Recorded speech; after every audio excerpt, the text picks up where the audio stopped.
Hello, and welcome to the Canada Council for the Arts 2026 Annual Public Meeting. My name is Aubrey Moriarty, Corporate Secretary for the Canada Council. It's my pleasure to be your host for today's event. This meeting will take place in both official languages. Bonjour et bienvenue à l'Assemblée publique. Hello and welcome to the Canada Council for the Arts 2026 Annual Public Meeting. My name is Aubrey Moriarty, Corporate Secretary for the Canada Council. It's my pleasure to be your host for today's event. This meeting will take place in both official languages. A few housekeeping matters to get everyone set up. For those of you online, here is how you can change the language. If you're on a desktop, click on the language button on the sidebar to the left. If you're on a mobile device, click the three-line menu. For those of you in the room, there are headsets available for simultaneous interpretation. We have American Sign Language and Langue des Signes Québécoise available today. And to access this, you can click on the link at the bottom left of the screen. If at any point you're having technical difficulties, click on the button at the bottom of your screen. Quelques points pratiques pour bien commencer. Pour celles et ceux A few housekeeping matters to get everyone set up. For those of you online, here is how you can change the language. If you're on a desktop, click on the language button on the sidebar to the left. If you're on a mobile device, click on the three-line menu. For those of you in the room, there are headsets available for simultaneous interpretation. We have American Sign Language and Langue des Signes Québécoise available today. To access this, you can click on the link at the bottom left of the screen. If at any point you're having technical difficulties, click on the button at the bottom of their screen. I would now like to invite Elizabeth Logue to the stage for the Territorial welcome. Elizabeth is the director of the Creating, Knowing, and Sharing the Arts and Cultures of First Nations and Inuit and Métis People program.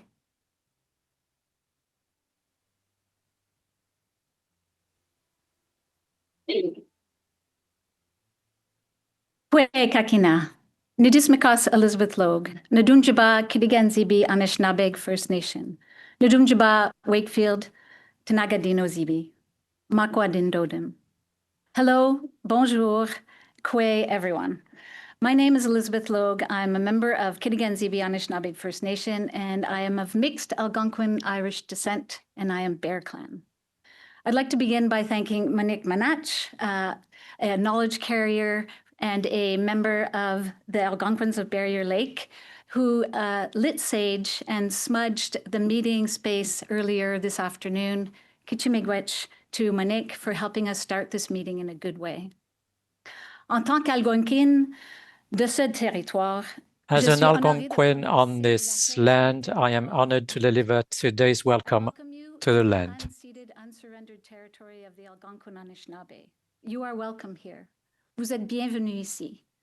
We are meeting here in this building, this physical space at 150 Elgin Street in Ottawa, but we're also connecting with so many residing on treaty territories and other nations, communities, and regions across the land.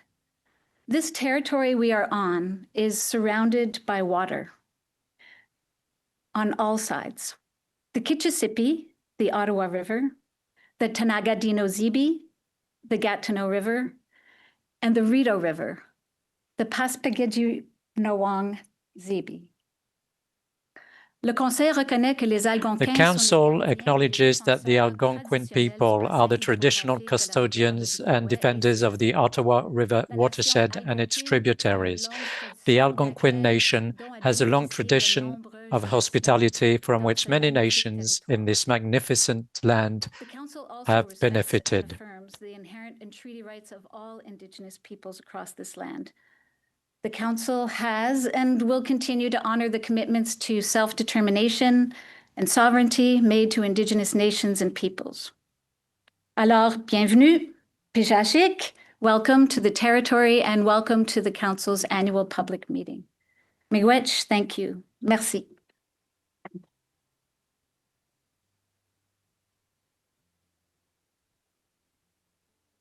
Merci Elizabeth pour ce bel accueil.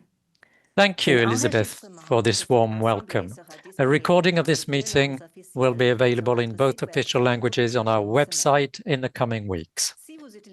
If you're using social media, please use the hashtag Canada Council 26. Please use the hashtag Canada Council 2026. Je vais maintenant vous donner un aperçu de l'ordre du jour. I'll now give you an overview of the agenda. To begin, we'll hear from the chair of the board, Cheryl Hickman.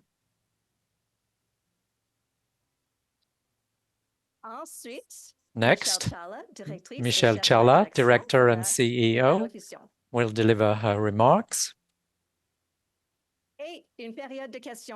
And a question and answer session will follow. We have a very full agenda, so let's get started. I now invite Cheryl Hickman to speak. Thank you, Aubrey.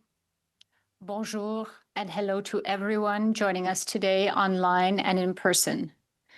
Je suis ravie d'être parmi vous. I am delighted to be here with you for my first annual public meeting as chair of the Canada Council for the Arts. It is a tremendous privilege to serve artists, arts organizations, and the broader community. First, as a member of the board since 2017, and then as chair of the board since last year. I'm especially proud to be the first chair of the Canada Council from Atlantic Canada. My experience living in Newfoundland and Labrador, the big land, have had an important influence on my work as an artist and arts administrator. I have dedicated my life to supporting and celebrating the arts, and I am committed to bringing my passion, knowledge, and long experience in this sector to my work as chair of Canada Council's board. For those of you who may not be aware, the board's role is to provide strategic direction, governance, and oversight of the council's work. We support the work led by Michelle Chawla, the Canada Council's senior management and staff, to ensure that Canadians from coast to coast to coast have access to rich and diverse artistic offerings. In the same spirit, and to uphold the Council's mandate as a national funder, the board recognizes the importance of understanding and connecting with arts communities across the country. This is why we hold one board meeting each year in a different province or territory. Last year, we were in Alberta, and in a few months' time, we will be gathering in beautiful Manitoba. These trips give us the opportunity to connect and engage with arts communities in all parts of the country. As you may know, the Canada Council is developing its next strategic plan, which will be released later this year. On behalf of the board, I'm incredibly excited about the Council's vision for the next 5 years, a vision that is grounded in what we have heard from the arts community in recent months and over the last few years.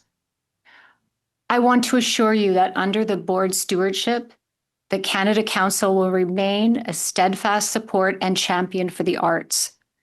At the same time, we will continue to evolve and grow so that we can strengthen our leadership. We are committed to ensuring that you are able to continue doing what you do best, creating and sharing artistic works that unite us, inspire us, and fill us with hope. I would like to offer my heartfelt thanks to the board for their exceptional work. Je tiens également à remercier les membres And du I would also personnel like to thank the staff of the Canada Council for the Arts. Every day, the passion, care, and dedication you bring to your work inspire me. And finally, I would like to express my deepest gratitude to Michelle Chawla for her hard work and commitment as Director and CEO of the Canada Council for the Arts.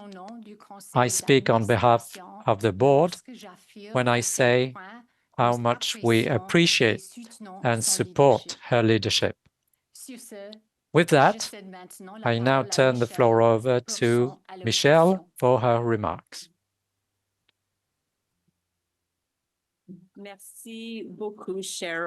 Thank you very much, Cheryl, and thank you for being here today. Every year, I really look forward to the annual public meeting.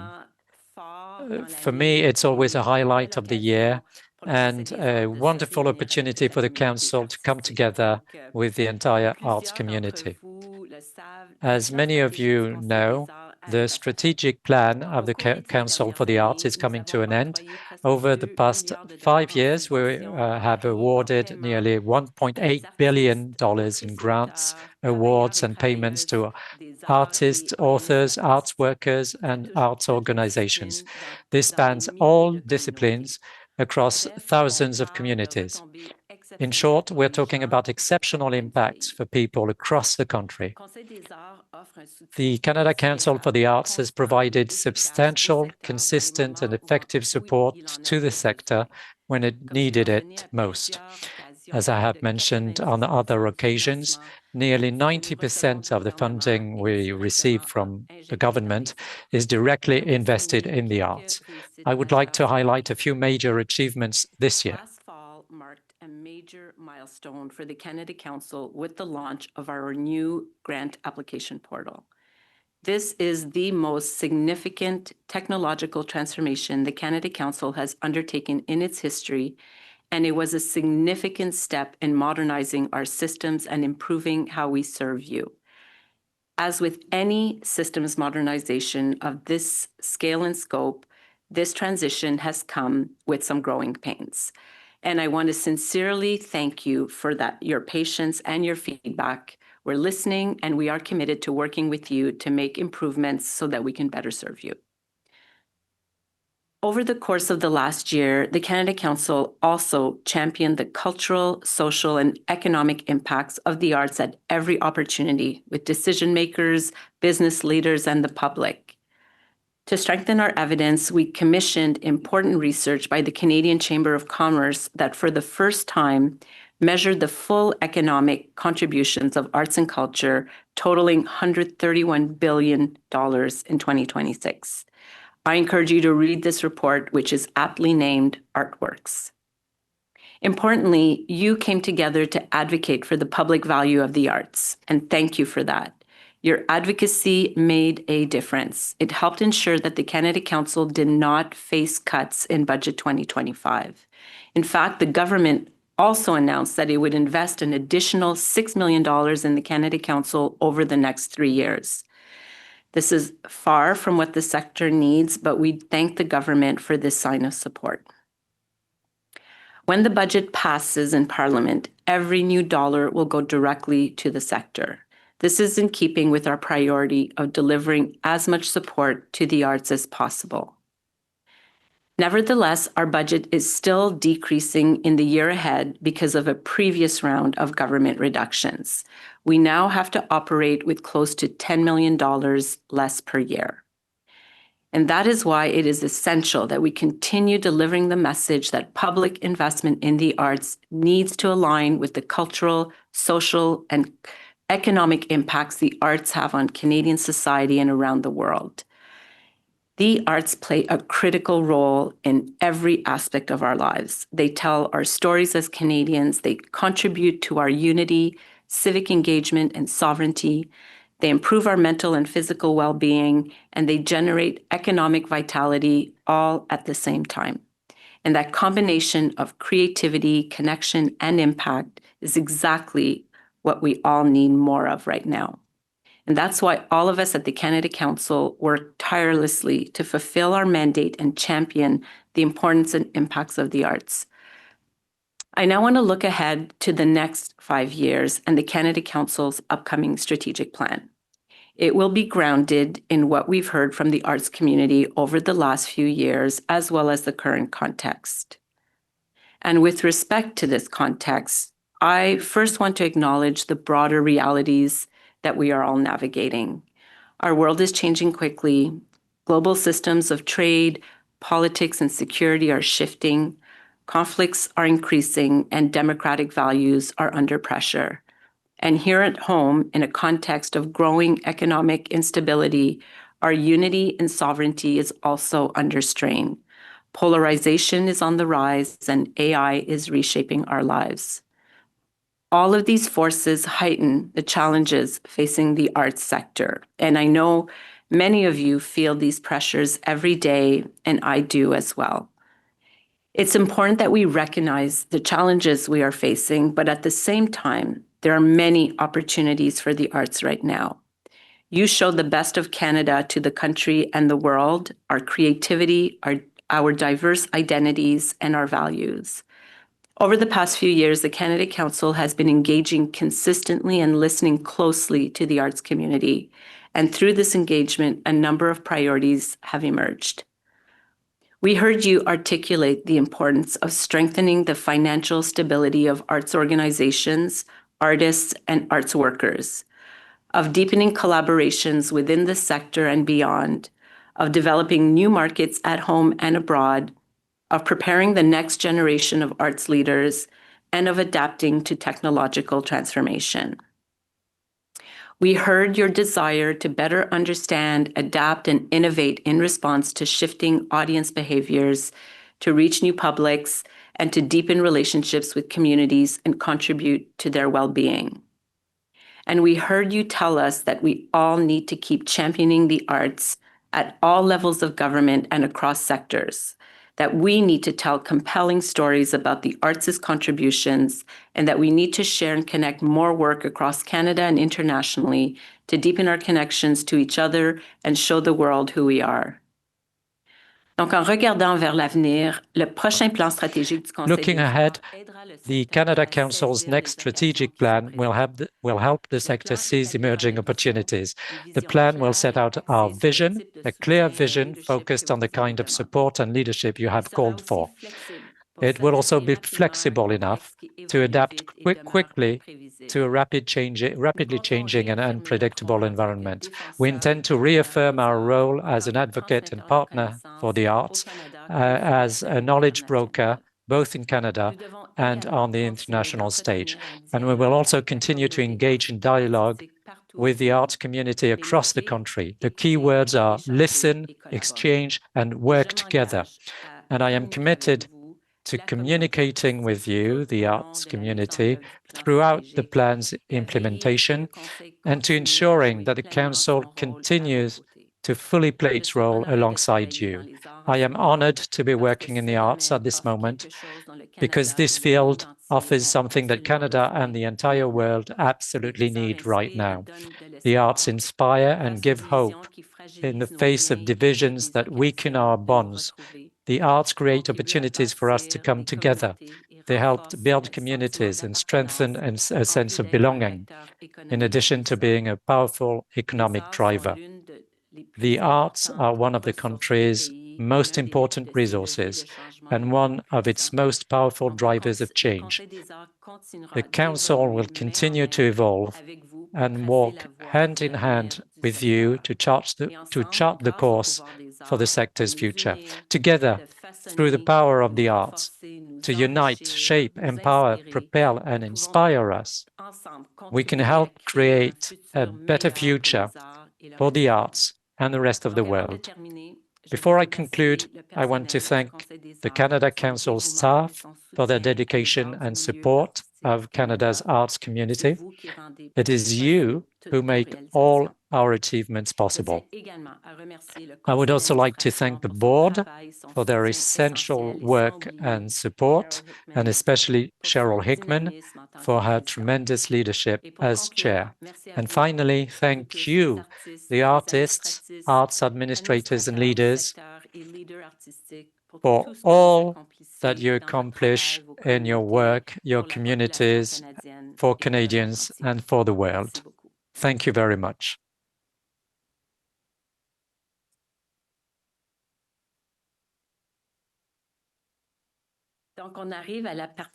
So we're now moving on to the fun part, which is the question and answer period. I would like to invite my colleague Lisanne Johnson, Director General of arts granting and partnerships to join us on stage. Thank you, Lisanne.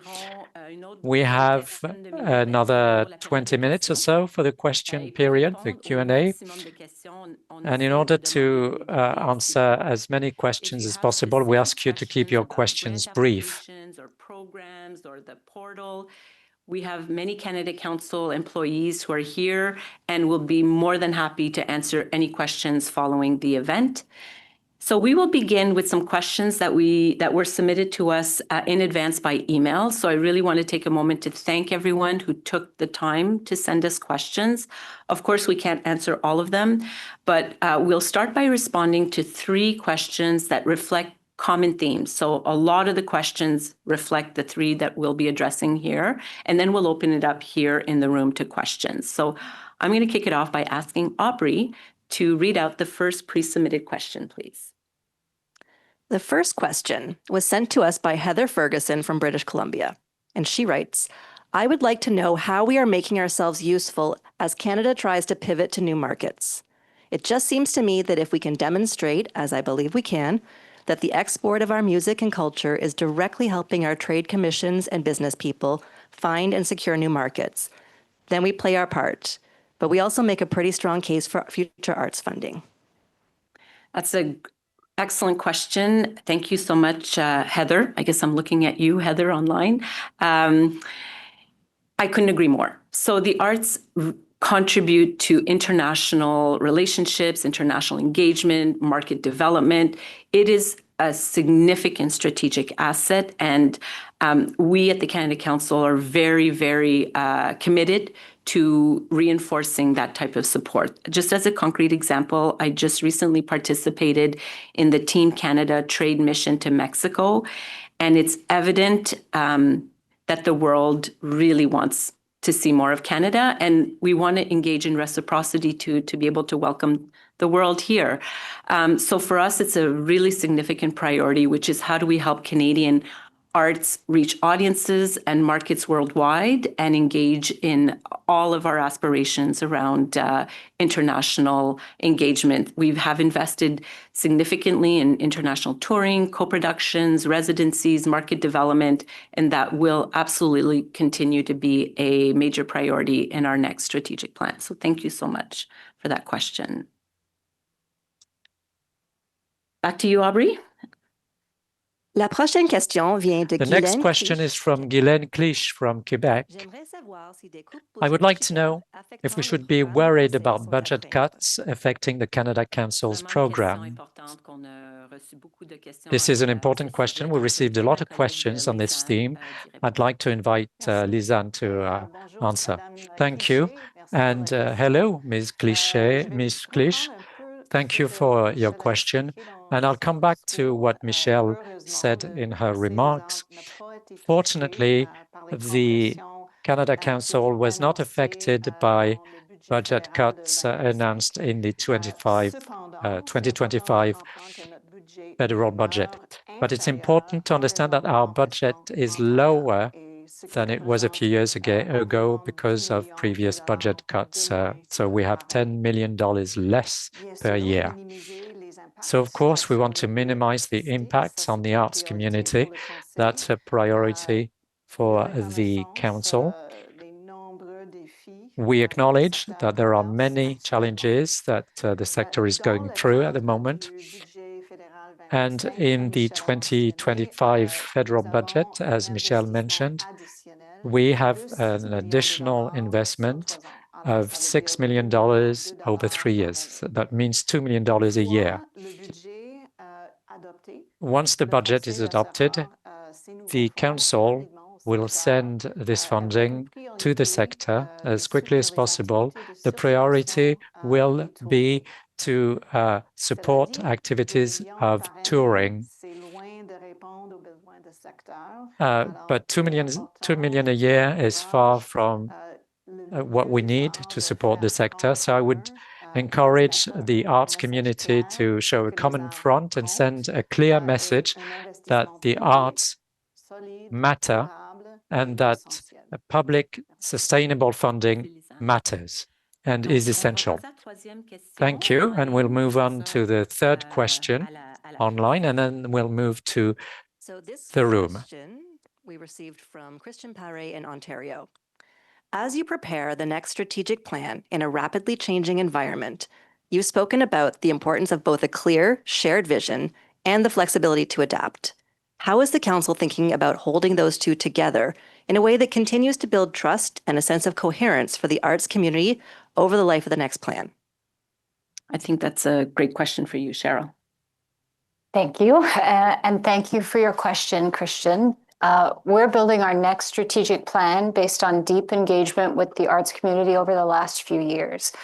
What we know and have heard very clearly is that the environment is changing really, really quickly. So the plan needs both clarity and flexibility to accommodate this new reality that we're all living in. The plan will set out a clear vision and directions to anchor our work over the next 5 years. At the same time, we will develop and share priority actions, which will be more specific than what's in the plan as the context evolves. And we will continue to engage deeply with the arts community throughout the life of the plan so that our priority actions are grounded and responsible and responsive to the reality of the arts community and the artists within it. Thank you, Michelle, and thank you, Christian, for that question. That's great. Thank you. So now it's time for some questions in the room. So as a reminder, we want to try and get to as many questions as possible. So try and keep your questions concise, just so that we have more room. Raise your hand. Someone will, with a mic, will come to you. But just a note, if you don't get a chance to ask your question here, many of us are staying. We're going to be at the reception. We're wearing name tags, so you can absolutely reach out to any of our colleagues who will be here. So yes, we have, so people here have mics, so we're just going to make sure. There's also at the back of the room some hands, so we'll try and get to as many of you as possible. Okay, hello, bonjour. My name is Émilie Jabouin. I'm a dance artist. And my question is to know if there's a plan to have a basic universal income for artists in Canada. That's a great question. Okay, so I'm going to start by saying that for the Canada Council for the Arts, our mandate is to support the arts, and artists are a very, very big part of our mandate. So we will do everything we can to advocate for how do we ensure that the arts sector can move out of precarity into sustainability. Having said that, within our programs, we have a certain mandate. We provide grants and we can work with partnerships. So what we intend to do is work very closely with the entities that have responsibilities along with the Canada Council to support the arts and advocate for what are the needs of artists in this country? What does the precarity look like? What are the different systems that we can implement to try and advise and influence on that question? Really appreciate you raising this, because it's definitely something that's very top of mind in many, many other conversations we'd be having. So thank you for that. I think there's... Yes. I see you. I'll just see how... Hi there. I'm Lyle Donald. I'm from Edmonton. I'm with the Edmonton Traditional Métis Dancers. And our group has been together for 40 years. And we've got very little support from the Canada Council for the Arts. In fact, we haven't had funding from them since 2010. So we're going on 16 years now. And every time we apply, people don't get back to us on time, and we miss out on the deadlines that are coming up. And I mean, it's great that you recognize the territories that you're in. It all happens all around Canada here. They recognize the Indigenous territory. But what do you do for Indigenous people? Like when you guys do your planning for programs, especially in the Indigenous programming, do you guys do consultations with the community? Where do you get your direction from? Do you guys just make it up yourself that you're going to put this program on, this way it's going to be? Or do you come out to the communities and listen to us and let us tell you what we need, because it's really frustrating going this long. For our group, the only way that we've made it is that we do a lot of showcases during the year. We do about 50 or 60 showcases. We get paid for it. A lot of my kids were students, and I gave them most of the money that we made for presentations that we were doing, and to help them out for school. But we get no help or support from the Canada Council for the Arts or the Alberta Foundation for the Arts. There's a fracture there somewhere, and it'd be nice to see if you guys can fix that, because especially living in Alberta, we probably get less money in Alberta for from the Canada Council for the Arts than most of the other provinces that are around. And you guys did a presentation back in December, I think it was, in Alberta, and you guys heard from the people there, and it's really frustrating for Indigenous people, never mind the rest of the people that are in Alberta. There's something going on. Yeah, you hire 2 new people. I've tried to contact them. They don't get back to me either. So I'm really frustrated. Okay, so first, thank you for being so open and frank about the challenges you're experiencing. And so I would like to apologize that you have not been receiving appropriate responses, or people aren't calling you back. So I really apologize for that. I think we're making efforts to improve the situation. Well, first of all, let me speak about Alberta. So there are efforts being made to try and concretely improve how we provide funding across the country, especially in Alberta. But also specifically to your question around Indigenous, how do we support Indigenous artists on your own terms? And maybe I'll ask Lisanne to speak more specifically about our granting programs and the question of consultation, because you raise really, really important points, and I appreciate that. Over to you, Lisanne. I'll just say briefly, thank you for the feedback. Maybe come see me after we wrap up, and I can put you in touch with the right people. Our Creating, Knowing, and Sharing of the Arts and Culture First Nations, Inuit, and Métis Peoples program is Indigenous-led. It was Indigenous designed, and it did take into consideration input from many First Nations, Inuit, and Métis stakeholders. The team is very active in terms of its outreach across the country, coast to coast to coast.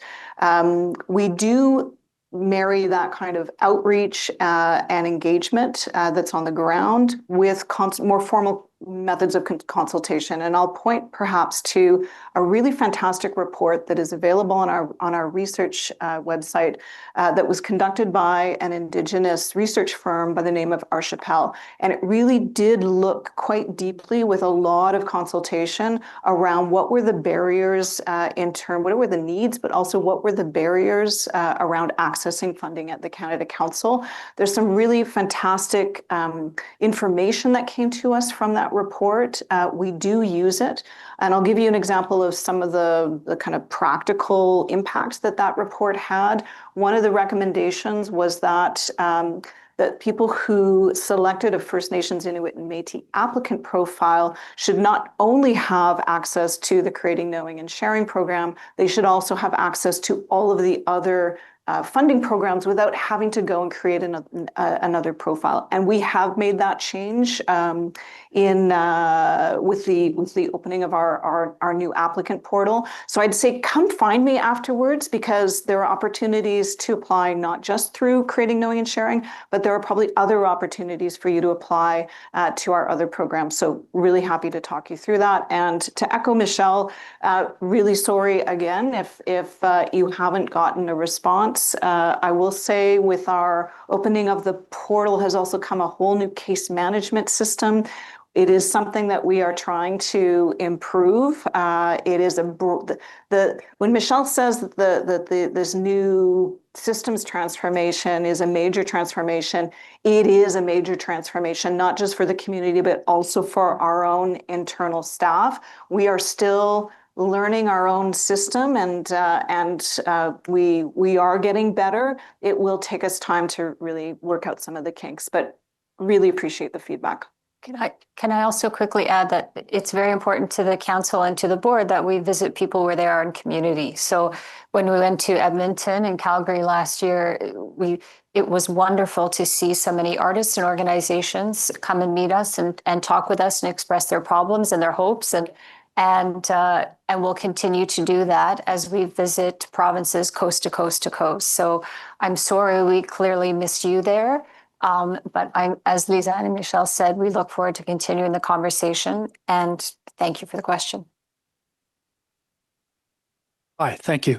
My name is John Geddes. I'm a writer. I've heard some publishers and writers complain that research-intensive nonfiction falls between the cracks sometimes. And if I get this correctly, they're saying that scholarly nonfiction is well supported by the academic grants at granting councils. Memoirs and other nonfiction grounded in personal experience is well supported by the Canada Council, but other kinds of research-intensive nonfiction doesn't get support.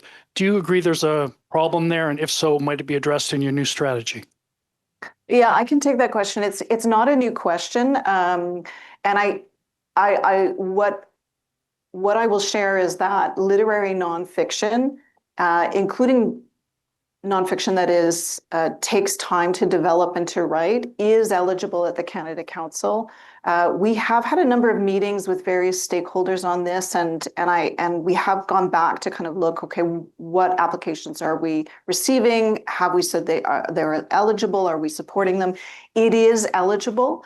It is supported. We have some really good examples. I would say that I think what we have seen is that the support for those writers who often used to get support through and advances perhaps through magazines or through various publishers, a lot of that, I think there's a gap there where the support for that research period and that writing period before you even get to being able to publish, that landscape has really changed and it's impacted writers. I would say, yes, you are absolutely eligible to apply to our artistic creation is the component that I would recommend, and it does support research, creation, writing. It supports authors. Yes, literary nonfiction is eligible, but it is a very competitive and oversubscribed program. So part of, I think, what people are experiencing is just a low success rate, but it's eligible. We support it. Please do apply. So we're at our last question, and I see we have lots of time. We have lots of time to have questions after. So if we didn't get to you in the audience, we will be able to exchange during the reception. So over to you, please. Oh, wow, the lights. Okay. Hi, my name is Shadzia Kikonjo. I come from two Burundian refugees who survived the Rwandan genocide during the 90s. I think also these past couple of years, especially with what has happened and is happening in Gaza, in the West Bank, in Sudan, in Congo, a lot of young people. Yeah, a lot of young people my age, I'm 96, baby millennial, but also the people that I work with who are Gen Z artists are reevaluating their relationship with Canada, their relationship with the governmental system, the identity that Canada projects itself to the world, and how similar it is to what Israel is doing in Gaza and the West Bank. And yes, and reevaluating themselves as artists and asking the question of what is my art? What is the cost of creating art what is the cost that my art is right now being subjected to experiencing while I'm living on stolen land, while I'm participating in an identity that is colonial, violent. So yes, my question is to the Canada Council for the Arts. Are y'all evaluating, you're talking about these conflicts, and it's not just conflicts. As somebody who's here because of the West's involvement, I really want to know, are y'all reevaluating how you understand Canada? Are you reevaluating? Are you asking the question, what art, like, how is our art suffering right now when we are not fully acknowledging, fully accepting the fact that this is, we stand on a lot of suffering right now.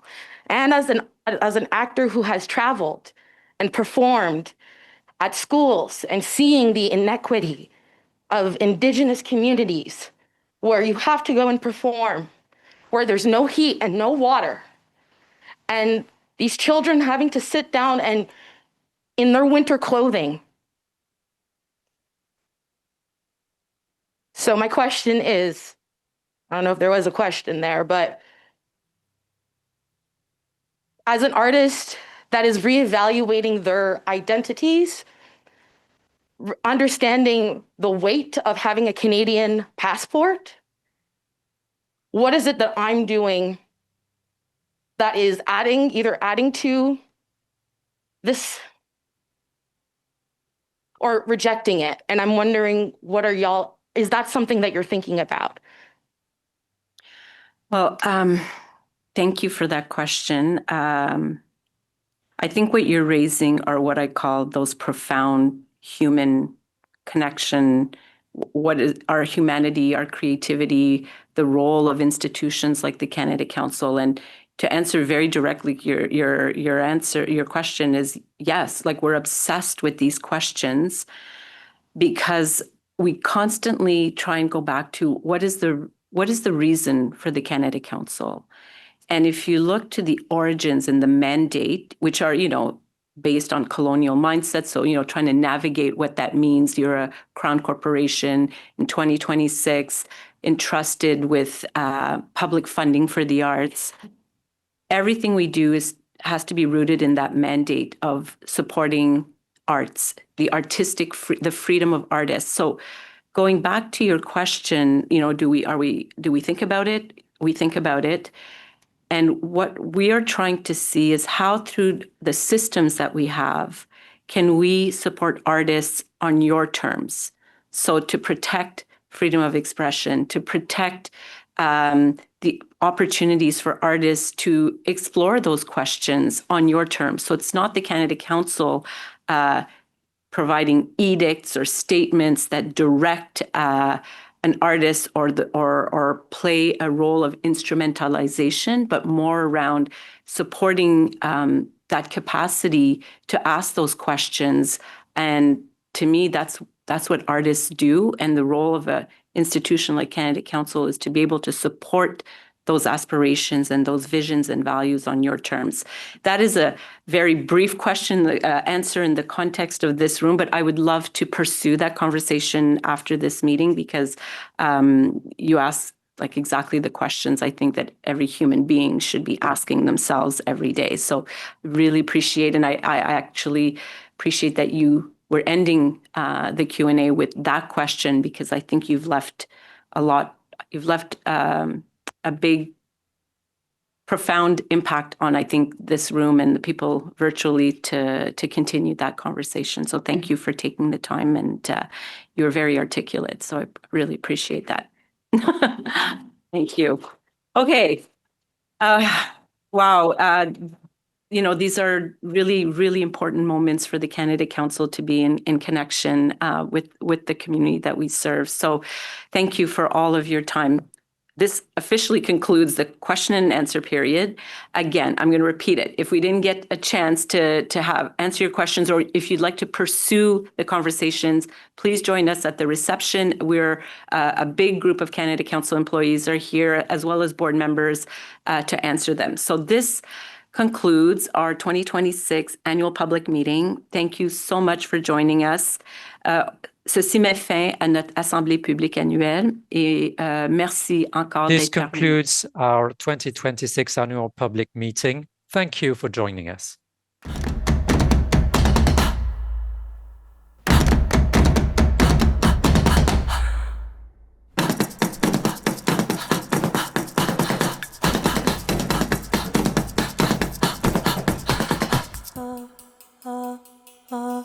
ah.